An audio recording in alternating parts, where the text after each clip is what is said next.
Welcome back to Jacksonville Buzz on another episode of Buzzworthy Business. Today we have Christopher Smoot and Sarah, with an H, Mills. Good morning, guys. Good morning. All right, wow, we have so much to cover. I hope we can at least tick the iceberg of just what you guys are here to talk about today. So, company is Smoot's Heritage Animal Conservation Incorporated. However, we have candles here that are all natural, and we were talking a little bit offset about some of the things that have happened in food supply, renewable and sustainable food things. Tell us about yourself, because I mean, I don't even know how I would repeat what you guys told me offset. No, it's okay. So we are Heritage Animal Conservation, and basically what a heritage animal is an animal that has been farmed for generations to sustain feeding populations. They were what we've used to feed our population since the beginning of time. Up until recently, it's the only way of doing it. It's more set up for small scale operations. It has more advantages. They're more disease resistant, for example, because they're grown in local environments.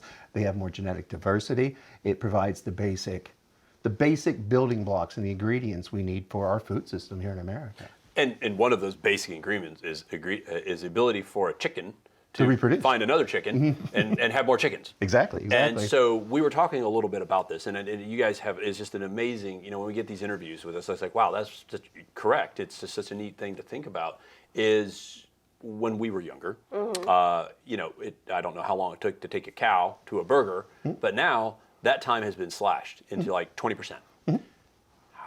How is this happening? Cutting corners. There's only certain things you can cut. They didn't want to cut size because people want a large amount. They don't want to cut the look of it, so they have to cut the nutrition of it.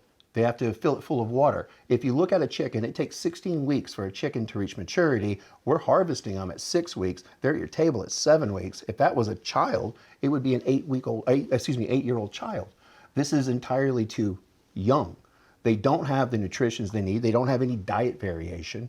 And they're endangering our heritage animals. They're laying there in the dark, in pain, suffering, and they're a threat to what we need to feed ourselves and making us dependent upon the companies producing them. So what is your company doing to give a more natural alternative? That's what we're doing, is we're exactly that. We're showing that there is a natural alternative. People do not get into this to be cruel. Farmers do not become farmers because they dislike animals. Generally, a farmer loves animals. They're doing this because they're being forced to do this. We're showing them there's all the other alternatives. Obviously, it's profitable to take a chicken and produce by 6 weeks.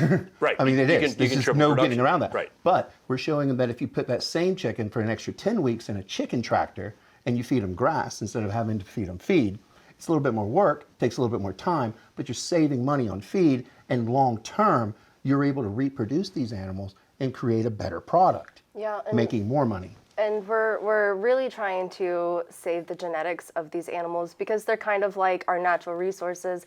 And once you deplete all of your natural resources, you're at ground zero. You can't even make the byproduct if you wanted to. So what you were talking about, the different ways that now chickens and other food animals that obviously we have to eat. I mean, we do live, and that's part of the animal kingdom, right? But what I'm hearing, what we were talking about was these people, the way that it's currently produced. Obviously, we all know who comes first, chicken or the egg. Ha, ha, ha, ha. But obviously, we all know about reproduction.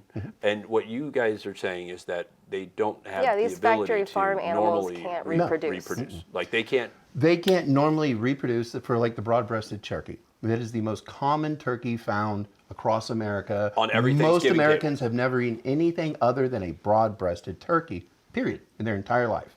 It is unable to naturally inseminate the hen. They are unable to sit on the eggs.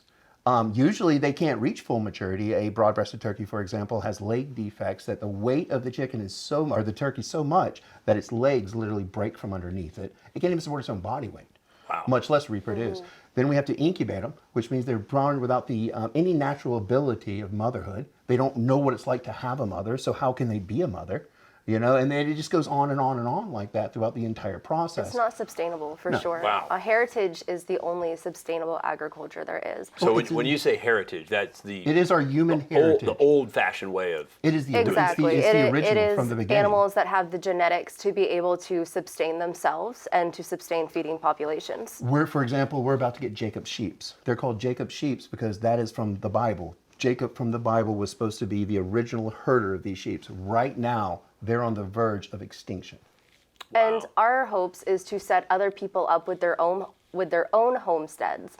Almost like a package where we would set you up with like a flock of your own ducks, your own chickens that are all genetically diverse so that you can start contributing. And if you can't contribute that way and you don't have the means to support a farm or farm yourselves, you can get a candle, you can buy local products, you can educate yourself. You can tell others, you can let other people know that this is a dangerous system. And if you want to participate in it, that's fine.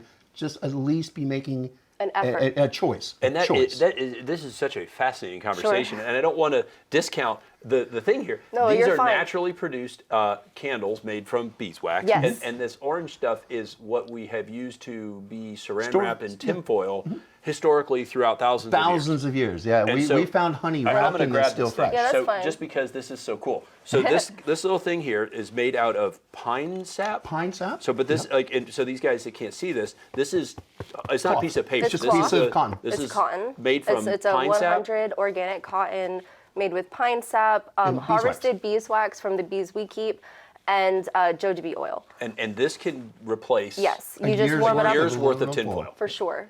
This is amazing. Thank you guys for coming today. I know that I could go on and on and on and on and on and on for hours, but what's going to eventually happen is the producers are going to come out and beat me. Yeah. And so, or you'll have to start a homestead. you know what? Wow, this is such a cool conversation. We're going to hang your link on our website, which is iwannabuzz.com. If people want to find out more about that, they can click, they can do just whatever. Let people know, and just like I said, make an informed decision. If you can't buy a cow, you can buy a candle. If you can't buy a candle from us, then find someone who's doing this, who's trying to preserve these heritage breeds, and support them. It's important. Try to buy meat from them. Try to buy eggs from them. If nothing else, walk up to them and say, hey, good work, keep it up. Because they're doing something that's hard. They could take a shortcut. They could be producing these animals, and sometimes 1/3 of the time, but they're choosing to do it right. You could also donate or volunteer your time or money to a lot of organizations that conserve heritage animals. And they can get all that data through your website. 100%. So, guys, thank you for joining us. It's a really cool conversation. Thank I mean, you. it's not just cool, but I mean, it's really just it's a mentally interesting conversation. Thank you so much to the audience for joining us on this episode of the Jacksonville Buzzworthy Business. Please check out iwannabuzz.com for this and all the ways that we guys were just talking. I'm sure there's so much more content we can do. Thanks for joining us today. If you like us, share us, and remember, live with gratitude.